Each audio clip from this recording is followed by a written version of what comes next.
Then, hello, APBD people. Oh my God. I think I've seen. Hi, Andy. Hi, Sumi. Hi, Jika. Hey. Hi, Harsh. And Hey, Shamin. hi. BD. Hi, Victory. Everyone. Okay, so we're going to dive right into our session today. And this morning we're talking about BD portfolio.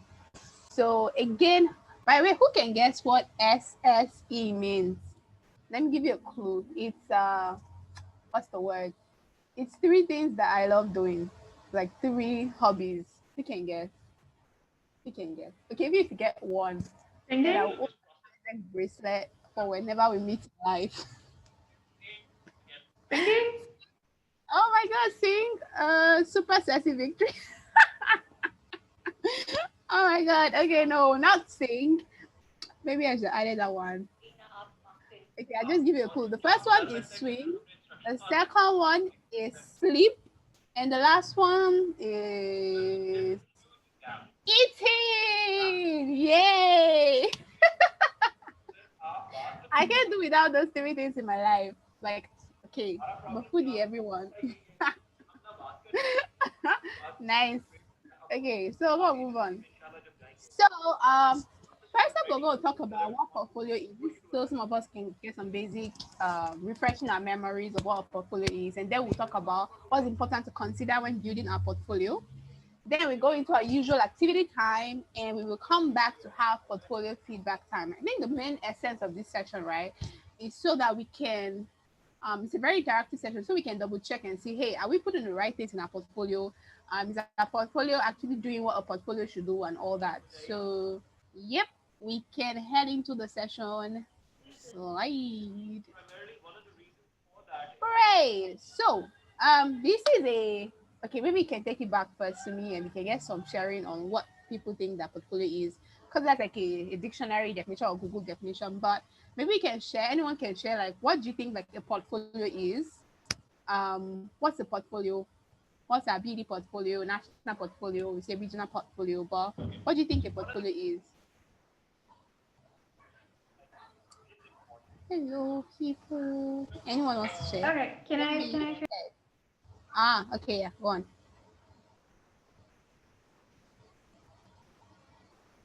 Yes, please, you can share. I did not realize that I was on mute. I was speaking for a whole minute and I was like, okay. All right. So what I was saying was that so for me, in my personal opinion, BD portfolio is basically all the product, services, or value propositions or packages that I can offer to a company, right? So for me, my BD portfolio is all of the value propositions, all of the products, all of the packages that I've made, all of every single thing that I've designed in a way that I can offer it to a company based on what they need is my portfolio. Anything that is in my capacity to give to a partner. Nice. Amazing. Thank you. Anyone else wants to share? None. Okay, we can go on.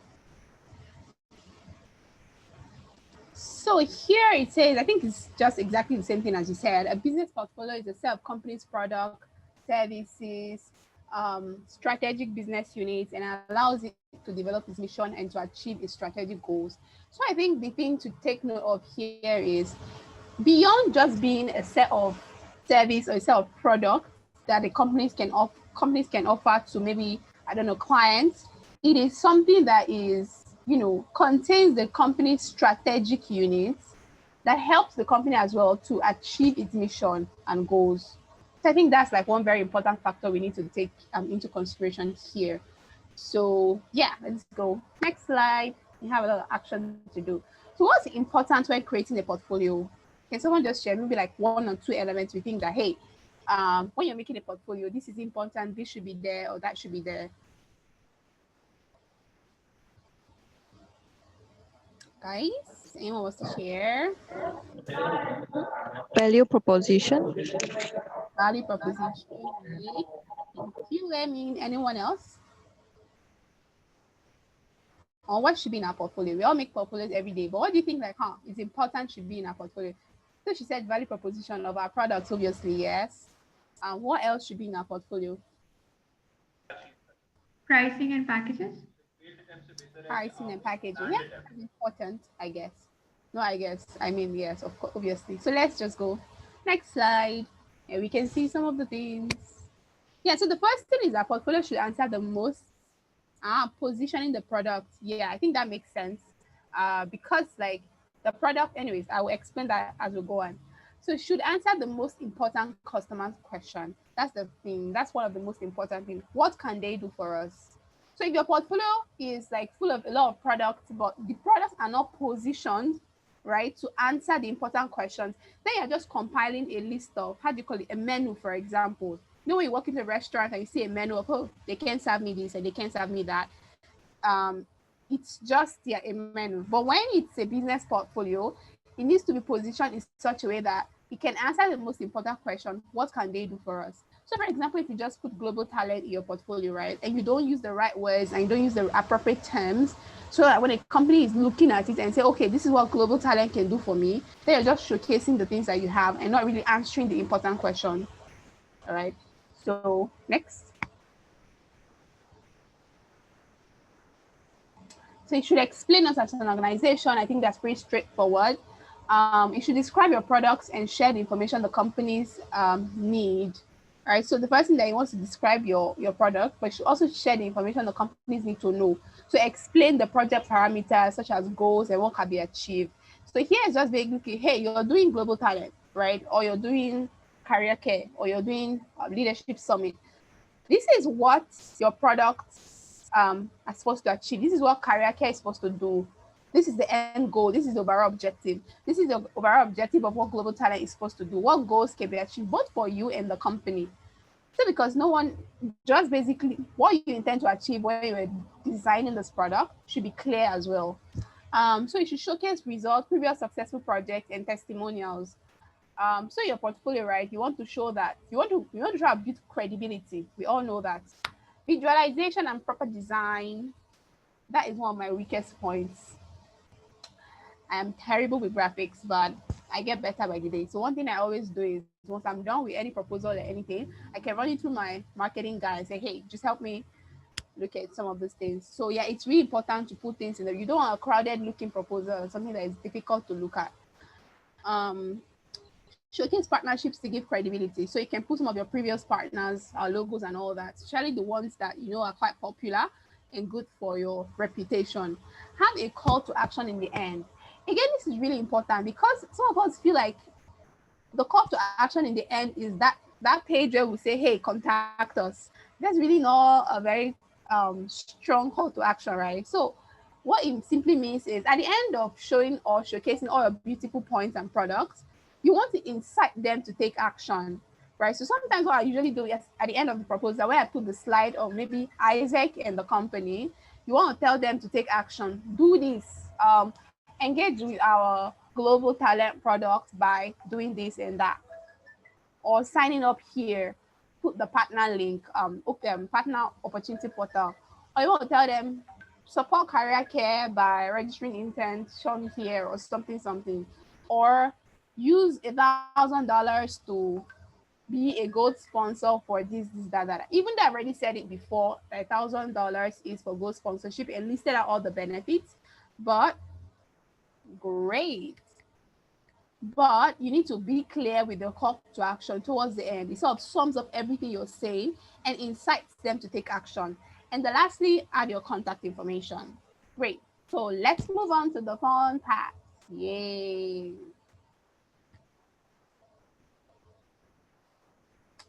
Okay, so yeah, this is just summing up everything. So your portfolio needs to be something that solves the need of companies. So when you're doing global talent, global teacher, IGV, and all these other conferences and summits and digital marketing, you need to ask yourself, do these products really solve the need of the company? Is any company really interested in some of these things that we're offering? That's the question. And then the second is this relevant to your organization's mission? So I found out that in the end, you need to find a balance, because if you design something that is completely out of your reach or out of your alignment or out of your, I don't know, your sector or context as an organization, you will struggle to deliver it. And then at the end of the day, right, you begin to ask yourself, okay, what's the essence of selling this thing in the first place? Especially because we're not a strictly for business, for profit company. So here we need to find a balance. And that's why I added this in the, yeah, this, and it's relevant to your company's mission, to your organization's mission. That's why I added that. I think even in regular companies that are purely commercially based, they don't even sell products that are not aligned with what they want to achieve. So, for example, Unilever wants to provide overall health, right? So you see them, they don't sell products that doesn't have anything to do with helping families achieve some sort of comfort, some sort of care, and all of these things, right? They won't just wake up one day and start producing, let me see, uh, I'm not sure, maybe generators, except they're expanding their mission. So yeah, can go on. So here we need to discuss in groups. So we're going to go into our breakout rooms right now. And then there's the worksheet that Timmy can just help me paste in the chat as well, where we are going to fill in. And what we're going to be doing is answering some of these questions. So what is happening in my entity and region? We want to understand if our portfolio is in the right context. What are the factors affecting businesses right now? What are the current trends? Right? What are companies looking for in your country and in your context? What is happening in your entity? What's happening in Asia Pacific as a region? What's the trend? What are the factors that are affecting businesses?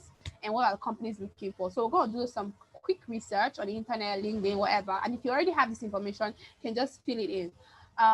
So what I need to do, like when filling in the worksheet, please just put in bracket the name of the entity. So I'm going to type in my answers and put in bracket Singapore, right? So we can go into our breakout sessions right now, and we will come back in 10 minutes to do some consolidation.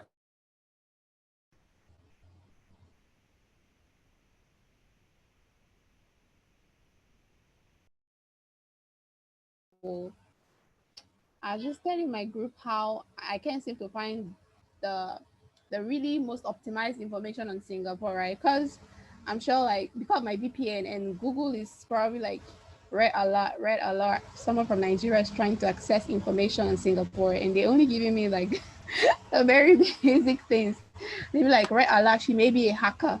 Why are you searching so much in Singapore these days? Anyways, by the way, so next slide. So we're going to share here. So I don't know if anyone wants to share if they found anything new or quite interesting about their current entity and context, or if maybe they saw something on someone else's that they want to comment on. But yeah, it would be good for us to share. I think I can go first.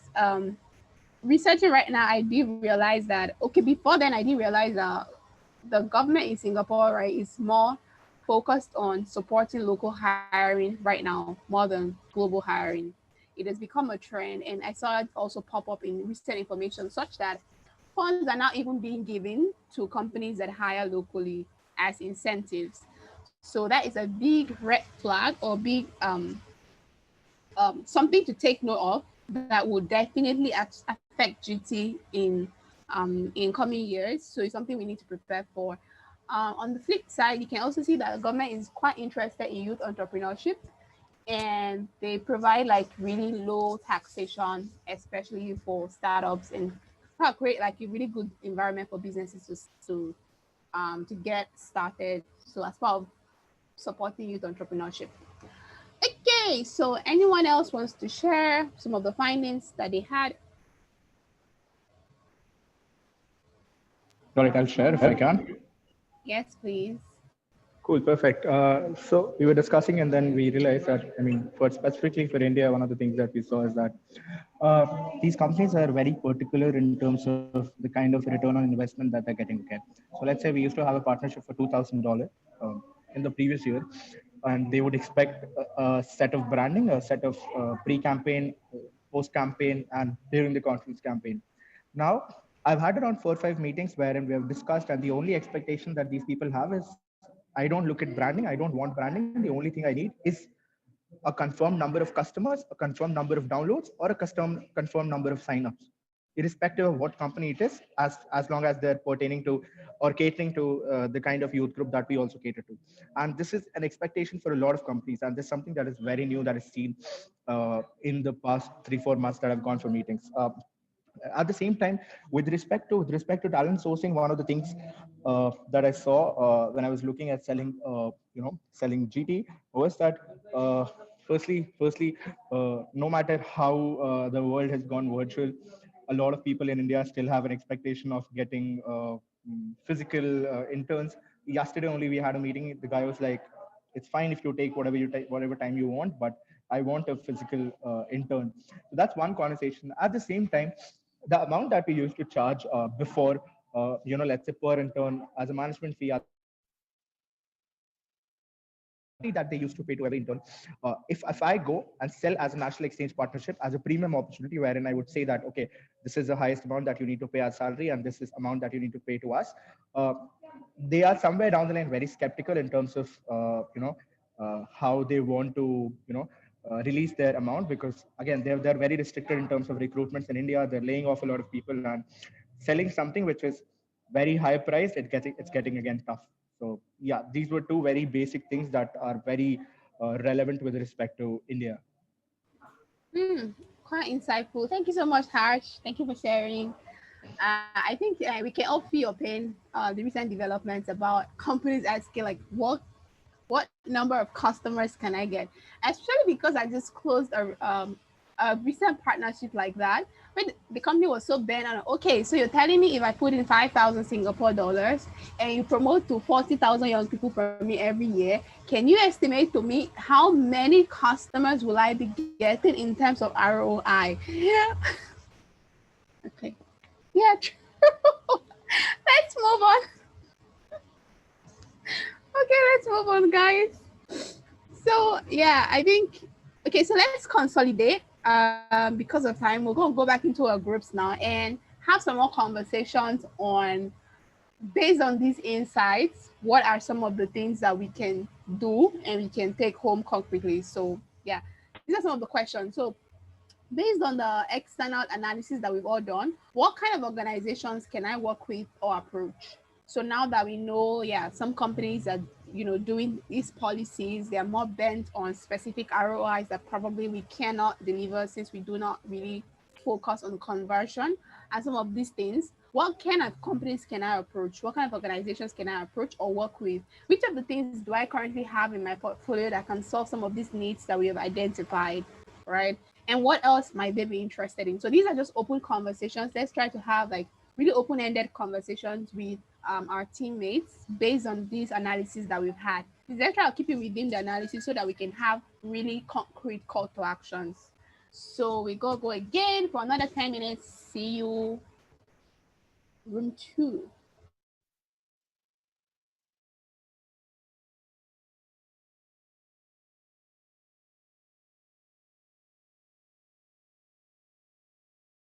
Hey, welcome back, everyone. How was it? I think it was really great. I really enjoyed my breakout room. I don't know for everyone else, but it's really good. Yay, yay, yay. So we can do some sharing now, guys. Does anyone want to share, like, yeah, based on the questions, right? What are some of the things that maybe that is new? Maybe that is new, but that you've decided that makes sense. For example, what are the companies that, or what are the organizations that we should be reaching out to based on some of the findings that we had? And which products do we have in our portfolio that make sense or that caters to the needs, and what else companies might need? Anyone wants to share?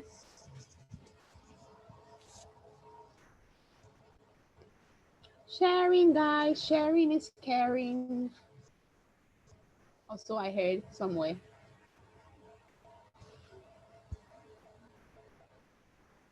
Okay. No one wants to share. Guys, please share. Yeah, I'll I'm share. going to cry. Okay. Thank you. Yeah, someone was sharing. Did I interrupt in between? Yeah, can you hear me? Yes, we can. We can hear you. Perfect. Sounds good. Yeah. To be very specific, we discussed one of the things that that we talked about is how instead of us just reaching out to people in terms of what we want to sell, one of the things that we've started in ISEC India in the past 1 month specifically is that the first meeting that we schedule, we tend to discuss and co-create a project together, and then we look at delivering.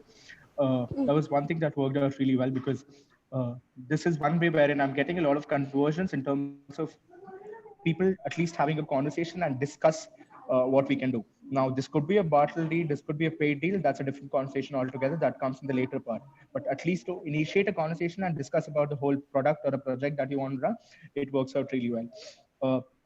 Second, in terms of GT, since I specifically handle GT, one of the things that I was able to look at, again, talking to a lot of people when I met a couple of companies and took a lot of feedbacks, I realized that one of the things that we can look at selling in terms of semi-remote is that how can this person probably, let's say if there's a company which is based in India, also has XYZ office in a different country altogether, right?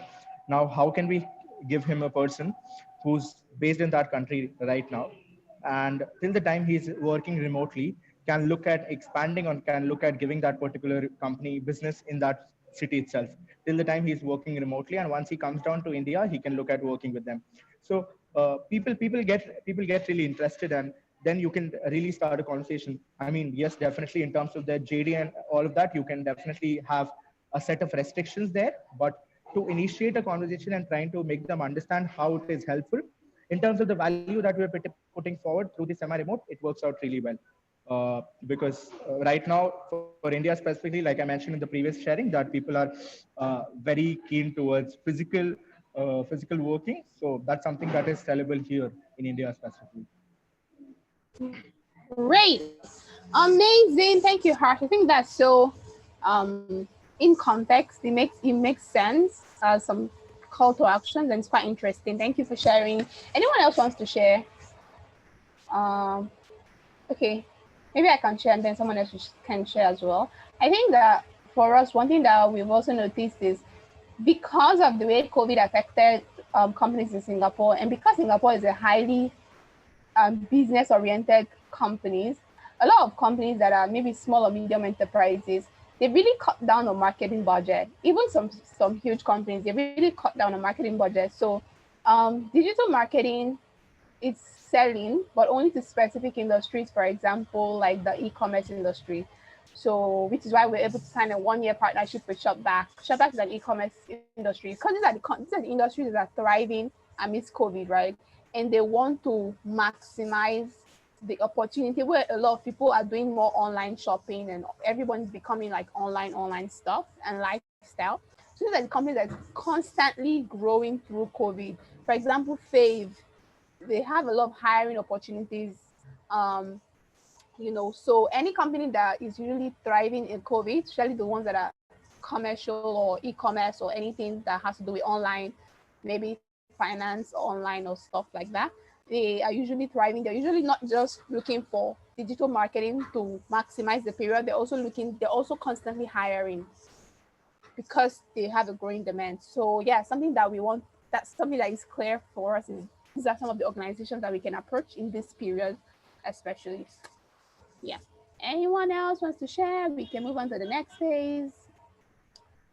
Okay, so let's take our current portfolio. So at this point, what we're going to do is we can share.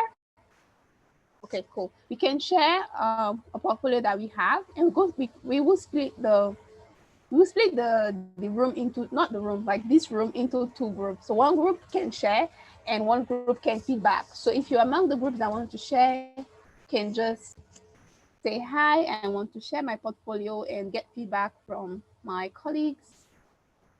Anyone else? Save space, guys. Save space. I promise you.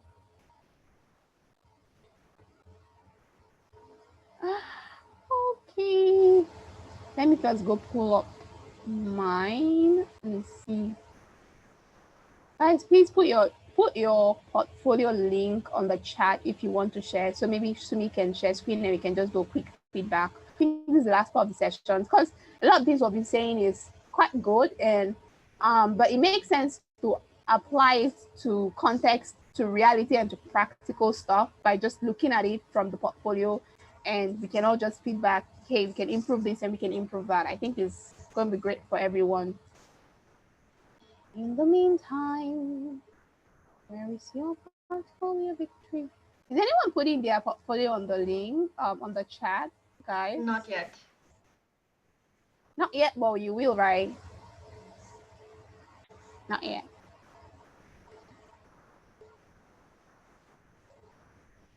Amazing. I Okay. see a chat. Super. Amazing. Indonesia. Andy. So proactive as always. Yay! Go, Andy. Okay. Wait. I am coming. So I think we can share for Andy and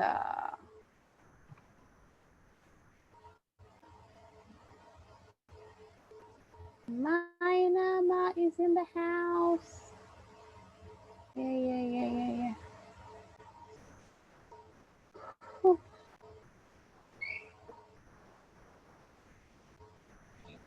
Maybe just a little bit context. So this is a centralized portfolio, so you might not find a specific project about it. And yeah, that's basically a lot of portfolio previous projects that we have been through, our media strengths and so far and so on, and our event portfolio. So it's a very general portfolio. That's a little bit complex.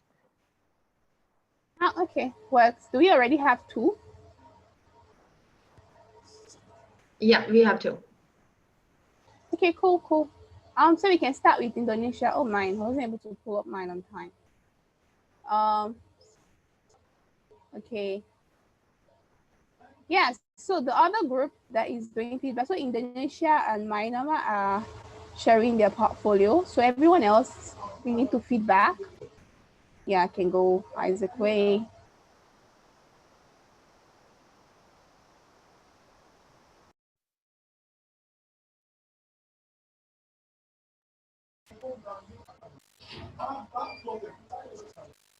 Isaac Indonesia. Telkomsel, what does that mean?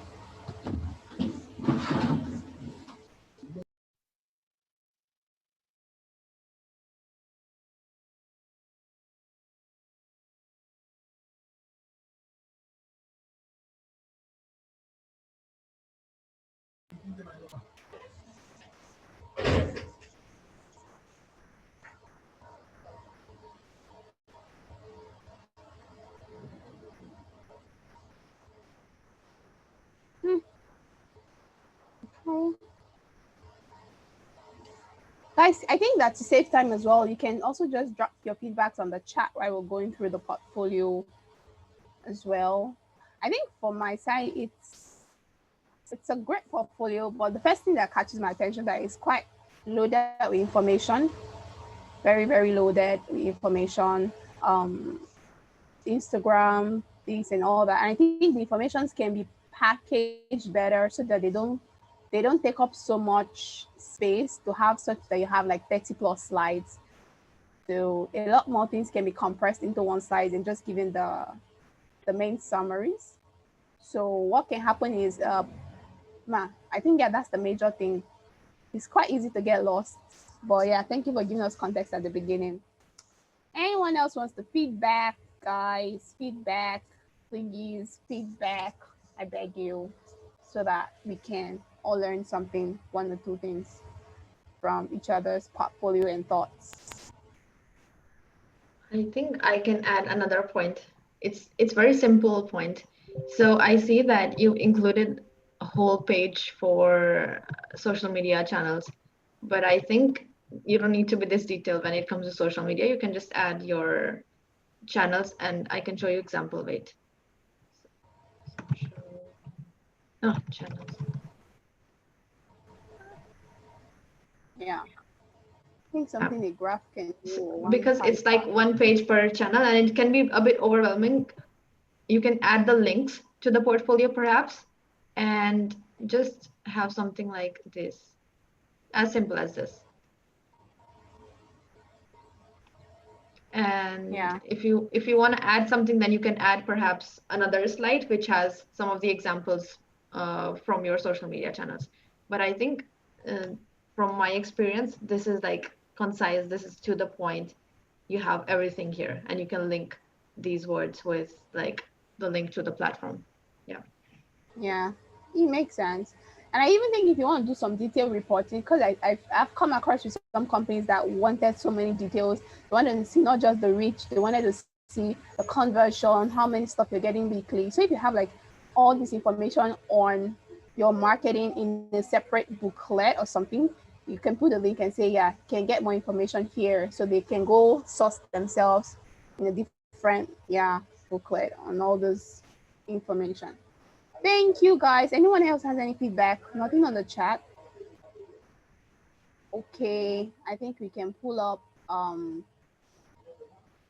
portfolio for Mainama. I think I'm just gonna open the Sri Lanka one. Yeah, I'm gonna open Sri Lanka's because we don't have that much time to wait for the access. Okay. Okay. Access. Ah.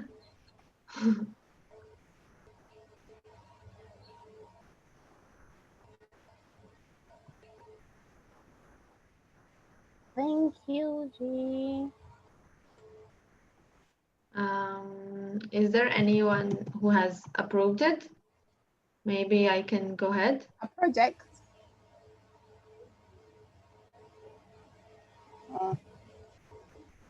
Okay, approved yet.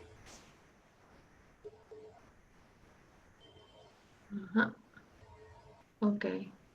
I think then we can maybe have the space later, or let me check. Wait. Okay. Yeah. Okay. Yeah, we are short on time, so. Okay. So we can head back to the session, yeah? Yeah. Okay, guys. I think we can definitely have the space. Can also put your portfolio link on the chat. Let's have a more active video chat. So thank you guys for the space. I think here there's one last sharing space, but yeah, we're supposed to share based on the feedback, like the portfolio and feedback session, but we only had time for one. So anyone else wants to share anything, or maybe we can use the space for questions. So if you have any questions. Yeah, true. Or if you just want to share some of the things that you go through when it's while making proposals, or yeah.